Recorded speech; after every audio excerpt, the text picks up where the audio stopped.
നമസ്കാരം. ഇൻഫർമേഷൻ മീഡിയയുടെ പുതിയൊരു വീഡിയോസിലേക്ക് എല്ലാ കൂട്ടുകാർക്കും ഒരിക്കൽ കൂടി സ്വാഗതം. നമ്മൾ പല കാര്യങ്ങൾക്കും ഗവൺമെൻറ് ഓഫീസുകളിലേക്കോ അക്ഷയകളിലേക്കും പോകുന്ന സമയത്തെല്ലാം നമ്മൾ ചോദിക്കുന്ന രേഖയാണ് നമ്മുടെ ജനന സർട്ടിഫിക്കറ്റ്. നമ്മുടെ പ്രായം തെളിയിക്കുന്ന ഏറ്റവും നല്ല രേഖ തന്നെയാണ് ജനന സർട്ടിഫിക്കറ്റ്. ആധാർ കാർഡിലെ നമ്മുടെ ഡേറ്റ് ഓഫ് ബർത്ത് ഇരുത്താൻ പോകുന്ന സമയത്ത്, പുതിയ പാസ്പോർട്ട് എടുക്കാൻ പോകുന്ന സമയത്ത്, നമ്മുടെ മാരേജ് രജിസ്റ്റർ ചെയ്യാൻ പോകുന്ന സമയത്ത്, അക്ഷയക്ക് മറ്റു കാര്യങ്ങൾക്കെല്ലാം പോകുന്ന സമയത്തെല്ലാം നമ്മൾ ചോദിക്കുന്ന രേഖയാണ് നമ്മുടെ ജനന സർട്ടിഫിക്കറ്റ്. പ്രത്യേകിച്ച് 35 വയസ്സിന് മുകളിലുള്ള ആളുകൾക്ക് ജനന സർട്ടിഫിക്കറ്റ് ചിലപ്പോൾ ഉണ്ടാവാറില്ല. അതുകൊണ്ട് തന്നെ അവർക്ക് ഇങ്ങനെയുള്ള കാര്യങ്ങൾക്കെല്ലാം മറ്റു രേഖകൾ ആശ്രയിക്കേണ്ടി വരും.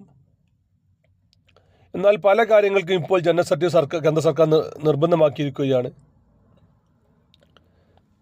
പ്രത്യേകിച്ച് 30-40 വയസ്സുകളുള്ള ആളുകൾക്ക് എങ്ങനെയാണ് ജനനം രജിസ്റ്റർ ചെയ്യുക, ജനന സർട്ടിഫിക്കറ്റ് ലഭിക്കുക.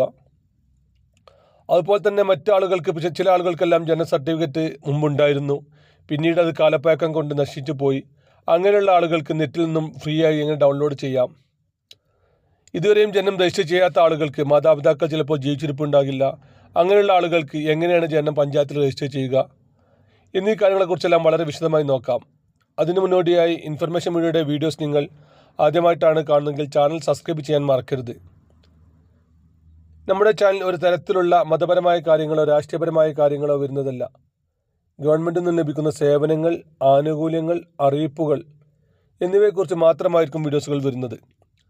ശ്രദ്ധിക്കുക, ഗവൺമെൻറ് സേവനങ്ങളും അറിയിപ്പുകളും എപ്പോൾ വേണമെങ്കിലും പുതിയ മാറ്റങ്ങൾ വരാം. നിങ്ങൾക്ക് ഏറ്റവും പുതിയ അറിയിപ്പുകൾ ലഭിക്കാൻ ചാനൽ സബ്സ്ക്രൈബ് ചെയ്ത് തൊട്ടടുത്തുള്ള ബെല്ലൈക്കണിൽ കൂടി ക്ലിക്ക് ചെയ്യുക. നിങ്ങൾക്കിപ്പോൾ ജനന സർട്ടിഫിക്കറ്റ് ഉണ്ടോ? ഉള്ള ആളുകൾ യെസ് എന്നും അല്ലാത്ത ആളുകൾ നോ എന്നും കമൻറ്റ് ചെയ്യാനും മറക്കരുത്. നമുക്ക് നോക്കാം. ഏകദേശം 35 വയസ്സ് വരെയുള്ള ആളുകൾക്കെല്ലാം ഇപ്പോൾ ജനന സർട്ടിഫിക്കറ്റ് നിർബന്ധമായിട്ടും ഉണ്ടായിരിക്കും. പ്രത്യേകിച്ചും ഹോസ്പിറ്റലിൽ നിന്ന് ജനിച്ച ആളുകളാണെങ്കിൽ അവർക്ക് ഹോസ്പിറ്റലിൽ നിന്നും തന്നെ രജിസ്റ്റർ ചെയ്തിട്ടുണ്ടാകും, അതല്ലെങ്കിൽ അവരുടെ നാട്ടിൽ നിന്ന് രജിസ്റ്റർ ചെയ്തിട്ടുണ്ടാകും. അതുപോലെ തന്നെ പഴയ ആളുകൾക്കും ചില ആളുകൾക്കെല്ലാം ജനന സർട്ടിഫിക്കറ്റ് രജിസ്റ്റർ ചെയ്തിട്ടുണ്ടായിരുന്നു. അങ്ങനെയുള്ള ആളുകൾക്ക് കാലപ്പഴക്കം മൂലം നഷ്ടപ്പെട്ടിട്ട് പോയിട്ടുണ്ടെങ്കിലും അവരുടെ ജനന തീയതിയും മാതാവിൻ്റെ പേരും രജിസ്റ്റർ ചെയ്ത പഞ്ചായത്തിന് ലഭിച്ചു കഴിഞ്ഞാൽ നമുക്ക് നെറ്റിൽ നിന്നും ഡൗൺലോഡ് ചെയ്തെടുക്കാം. സ്വന്തമായി ചെയ്യാൻ സാധിക്കാത്ത ആളുകൾ സ്മാർട്ട് ആപ്ലിക്കേഷൻ വഴിയോ അതല്ലെങ്കിൽ അക്ഷയ കേന്ദ്രങ്ങൾ വഴിയോ അത് ഡൗൺലോഡ് ചെയ്തെടുക്കാം. അതിന് പ്രത്യേക ഫീസോ മറ്റു കാര്യങ്ങളോ നൽകേണ്ട ആവശ്യമില്ല. QR കോഡുള്ള ജനന സർട്ടിഫിക്കറ്റ് നമുക്ക് ഡൗൺലോഡ് ചെയ്തെടുക്കാൻ സാധിക്കും. ഇനി ജനം ഒരിക്കലും രജിസ്റ്റർ ചെയ്യാത്ത ആളുകളുണ്ട്. പ്രത്യേകിച്ച് 40 വയസ്സ് 45 വയസ്സിന് മുകളിലുള്ള ആളുകൾ ജനം രജിസ്റ്റർ ചെയ്യാത്ത ആളുകളാണെങ്കിൽ അവർക്ക് ഇപ്പോൾ ജനം രജിസ്റ്റർ ചെയ്യാൻ സാധിക്കും. അതിന് അവർ ആദ്യം ചെയ്യേണ്ടത് അവരിപ്പോൾ താമസിക്കുന്ന അല്ലെങ്കിൽ അവർ താമസിക്കുന്ന പഞ്ചായത്തിൽ ജനം രജിസ്റ്റർ ചെയ്തിട്ടില്ല എന്ന് തെളിയിക്കുന്ന ഒരു പേപ്പർ പഞ്ചായത്തിൽ നിന്നും വാങ്ങുക എന്നുള്ളതാണ്. ഓൺലൈൻ വഴിയാണ് ഇതിന് അപേക്ഷ സമർപ്പിക്കേണ്ടത്. ഈ ഒരു സർട്ടിഫിക്കറ്റ് ലഭിച്ചു കഴിഞ്ഞാൽ പിന്നീട് നമ്മൾ ഏതെങ്കിലും ഒരു ഗസറ്റഡ് ഓഫീസറെ കൊണ്ടോ അതല്ലെങ്കിൽ നോട്ടറി വക്കീലിനെ കൊണ്ടോ നമ്മുടെ ജനം ഇതിന് രജിസ്റ്റർ ചെയ്തിട്ടില്ല എന്നും എൻ്റെ അറിവിൽ ജനം രജിസ്റ്റർ ചെയ്തിട്ടില്ല എന്നുള്ള സത്യാമൂലം നമ്മൾ നൽകണം.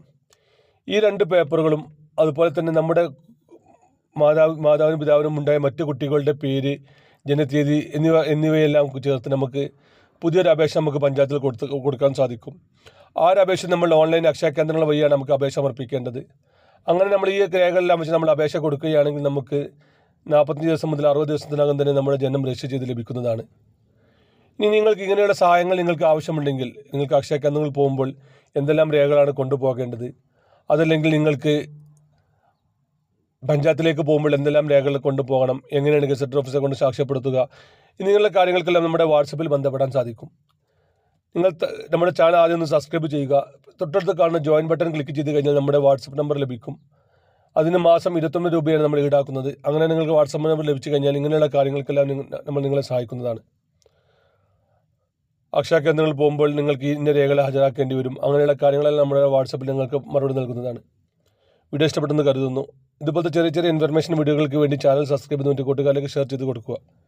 ഇനി നമുക്കൊരു പുതിയ വീഡിയോസുമായി കാണാം. അതുവരേക്കും എല്ലാ കൂട്ടുകാർക്കും നന്ദി, നമസ്കാരം.